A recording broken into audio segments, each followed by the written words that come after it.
ফার্মেসির দোকানদাররা চাইবে না এটা তুমি জানো, কারণ এই রেমেডিটা শুধু তোমার কাশি কাশা বন্ধ করবে না, বরং দামি ওষুধের থেকেও 10 গুণ বেশি কাজ করবে। না, এটা কোনো ওষুধ নয়, একেবারে ঘরোয়া, সহজ এবং শক্তিশালী প্রাকৃতিক উপায়। গলা শুকিয়ে যাচ্ছে, কাশি ছাড়ছে না, বাজারের সিরাপ ট্যাবলেট খেলেও যদি আরাম না পাওয়া যায়, তাহলে এই ছোট্ট পেঁয়াজ আর লেবুর মিশ্রণ তোমার জন্য একদম বেস্ট। এটা তোমার বুকে জমে থাকা কফ গলিয়ে ফেলে তোমাকে এমন একটা শান্তি এনে দিবে যা হয়তো আগে কখনোই অনুভব করো নাই।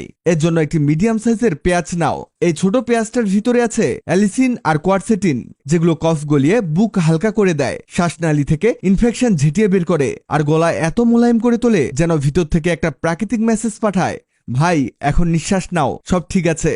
পেঁয়াজটাকে এখানে তোমার কুচি কুচি করে কেটে নিতে হবে। এই যে দেখো, এই পরিমাণ পেঁয়াজ আমরা নিয়েছি। আরেকটা প্রাকৃতিক মেডিসিন দেখাই, আর সেটা হলো রসুন। এই ছোট রসুনের কোয়াগুলো ভাব দেখায় না, কিন্তু শরীরের ভিতরে বারুদের মতো কাজ করে, ইনফেকশন বের করে দেয়, রক্ত পরিষ্কার করে, রক্তচাপ ঠিক রাখে, আর কাশি এমন ভাবে কমায় তুমি নিজে ভাববা এটা আমি আগে জানতাম না কেন।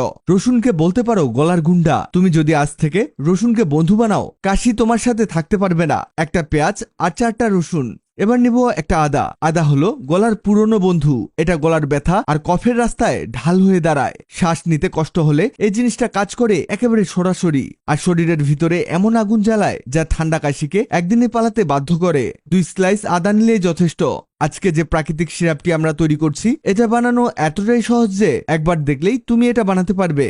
লাস্ট উপকরণ হলো লেবু। মূলত এখানে লেবুর রসটাকে বের করে নিতে হবে। এই লেবুর ভিতরে আছে ভিটামিন সি, যেটা শরীরকে এমন শক্তি দেয় রোগ আর ঠান্ডা ধারের কাছেও আসতে পারে না। কাশির ভিতরে জমে থাকা কফকে গলিয়ে দেয়। এক কথায় লেবু মানে প্রাকৃতিক ডিটক্স। এবার কেটে নেওয়া পেঁয়াজ, রসুন আর লেবুর রস সবকিছুকে ব্লেন্ডারে ঢেলে দিব। এখানে আরো অ্যাড করতে হবে পানি। 1 গ্লাস পানি দিয়ে এটাকে ব্লেন্ড করতে হবে ভালো করে, যাতে সবগুলো উপকরণ একেবারে লিকুইড হয়ে যায়। এটা ব্লেন্ড হতে হতে জানিয়ে দাও তুমি কোথা থেকে ভিডিওটি দেখছো। আমাদের ব্লেন্ড করা হয়ে গেছে। এটাকে একটি গ্লাসের মধ্যে ঢেলে নিব।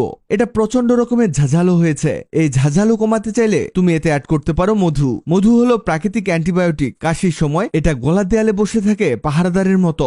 ইনফেকশন আসলেই ধাক্কা মারে আর ভিতরটা শান্ত রাখে। এটা গলার ইনফেকশন কমায়, কফ বের করে, আর ভিতর থেকে গলায় একটা আরাম দেয়। আর সবচেয়ে বড় কথা, মধু গলার ভিতর এমন একটা মোলায়েম কোটিং দেয় যেটা কাশির ঝাঁজ একেবারে ঠান্ডা করে দেয়। এটা সেবনের কিছু প্রক্রিয়া আছে, সেটা জানানোর আগে জানিয়ে দেই। আগের ভিডিওতে কমেন্ট করেছে পাবনা থেকে জান্নাতুল সুরমা, সাভার থেকে জাহিদ হোসেন, সিঙ্গাপুর থেকে হামিদ। তোমরা যারা কমেন্ট করেছো তোমাদের ধন্যবাদ। এটা সকালে খালি পেটে এবং রাতে ঘুমানোর আগে খেতে হবে। খেয়াল রাখবে খাওয়ার পরে অন্তত 30 মিনিট কিছু খাবে না, তাহলে রেমেডিটা ভেতর থেকে পুরো কাজ করতে সুযোগ পাবে। এই রেমেডি যদি তোমার কাশি, কফ কিংবা বুকের ভার কমায়, তাহলে শুধু নিজে খেয়ে চুপ করে বসে থেকো না, শেয়ার করে রাখো টাইমলাইনে। তোমার একটা শেয়ার অনেকের জন্য দোয়া হতে পারে।